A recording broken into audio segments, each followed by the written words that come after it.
che, y cuando llega a Veracruz, la corriente nuestra lingüística, el pitch nuestro, al pasar a Tabasco se hace piche, y al llegar a Veracruz se hace picho, y cuando sube a Orizaba ya se llama zanate.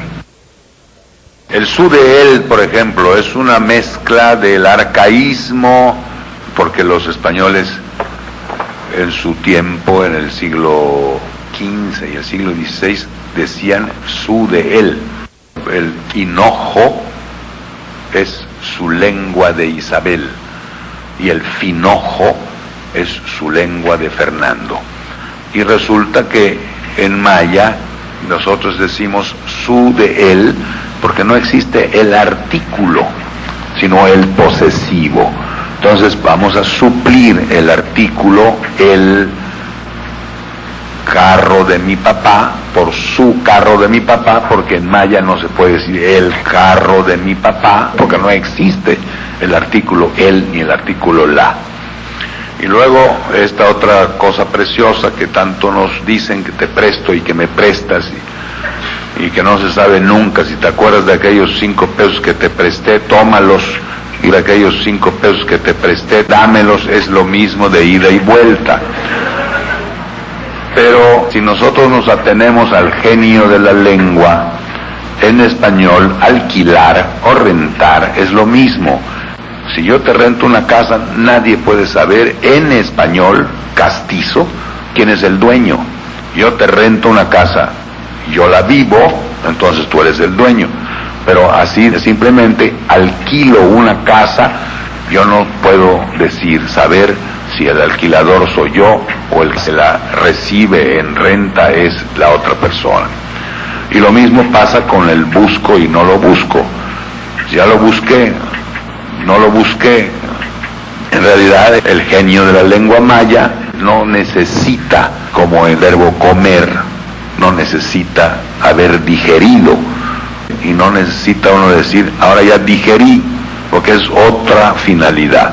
Entonces cuando el maya busca, tiene su finalidad en haber buscado, no en encontrar. Luego estaba yo diciendo que uno pues se tiene que traducir. Si quiere uno poder escribir en México, y no puede uno decir virar, a ver, o no puede uno decir anolar o chechón o cosas de esas, porque el mexicano no lo entiende a uno. Entonces uno tiene que modificar su léxico, y diariamente uno va descubriendo cosas que antes no sabía. Hace muy poco, jugando yo dominó, tengo 30 años de vivir en México, me conozco casi todos los 2 léxicos, pero yo no sabía que no se dice 35 ni 42, para mí está perfectamente bien dicho, ni mucho menos 64. Entonces uno tiene, cuando voltea las fichas, habilidad para contar rápido, entonces dice 35. Entonces se burlaron de mí una vez más. Entonces yo digo, porque está perfectamente bien dicho. Naturalmente yo tengo 60 diccionarios detrás de mi escritorio, incluyendo el Corominas y todos los sabidos y por haber.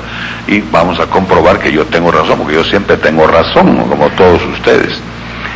Y descubrí que no la tenía, ¿verdad? No se dice 35, es decir, sí se dice aquí. Y cuando ustedes lo dicen y yo lo digo, aquí estoy hablando el español que se debe de usar, porque uno debe hablar en la lengua que uno habla. No hablamos huache, hablamos yucateco. Y si yo tengo que pedirle a mi mujer alguna cosa, pues no le voy a decir, óyeme, el francés está elástico, porque es decir, eso es una pesadez. Se dice sat.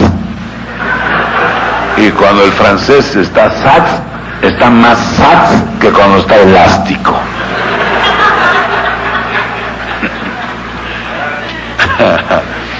Es verdad eso. Para nosotros es mucho más doloroso el shayak que la boquera. Si yo pienso en que tengo partido acá, tengo shayak inmediatamente. Yo oía el discurso de un yucateco el doctor Carvajal, le oía algo que decía, este tiene que caer en la trampa, no puedo dejar de saber si es o no es yucateco. Hablaba muy fino, así muy bien, de cuenta, imitando las comas altas para allá y qué tal. Entonces al ratito dijo, porque cuando un hombre viejo, anciano, se retira, entonces la esposa que está costurando en la cama, él viene a preguntarle qué, y en ese costurar se delató el hombre. Es como cuando uno quiere saber de verdad si un yucateco es yucateco o solamente parece, ¿no? Porque puede ser centroamericano. Si uno le dice chau, como se dice guay. Ningún yucateco jamás dirá uy, ay, uf. Cuando está verdaderamente asustado, dice guay. Porque además el guay es el grito que uno da y el nombre del espanto.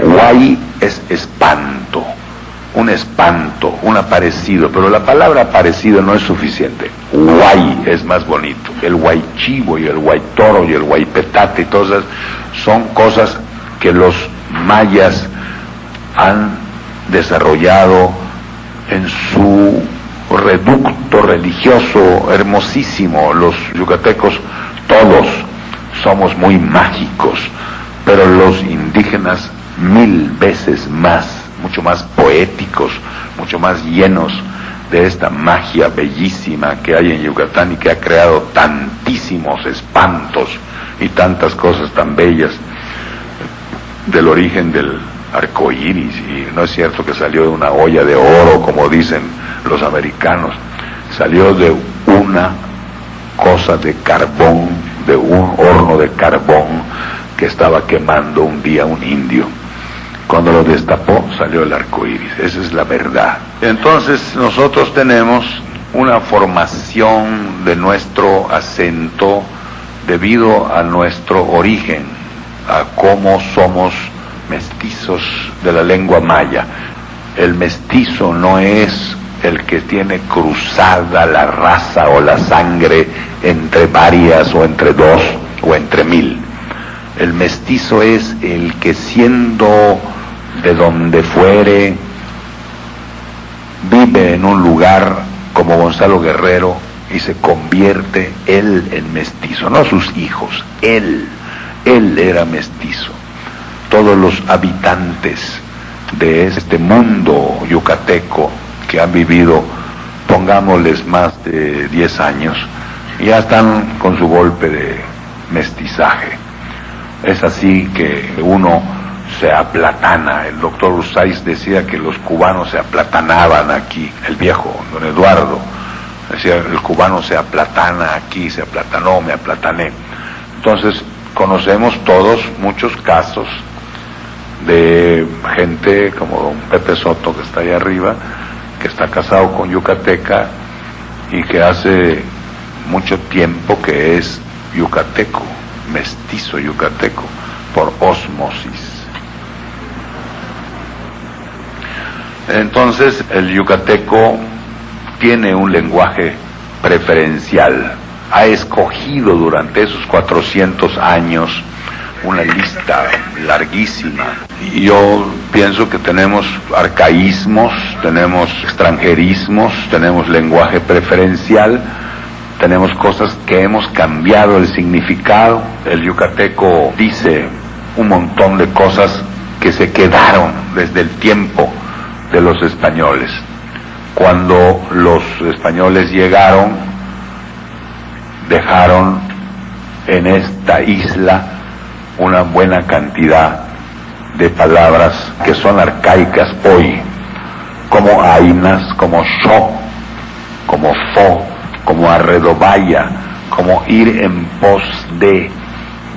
Una señora que nosotros llevamos a México para que la hiciera de cuidadora de nuestros hijos cuando eran chicos, no hacía nada, pero se pasaba el día en pos de mis hijos.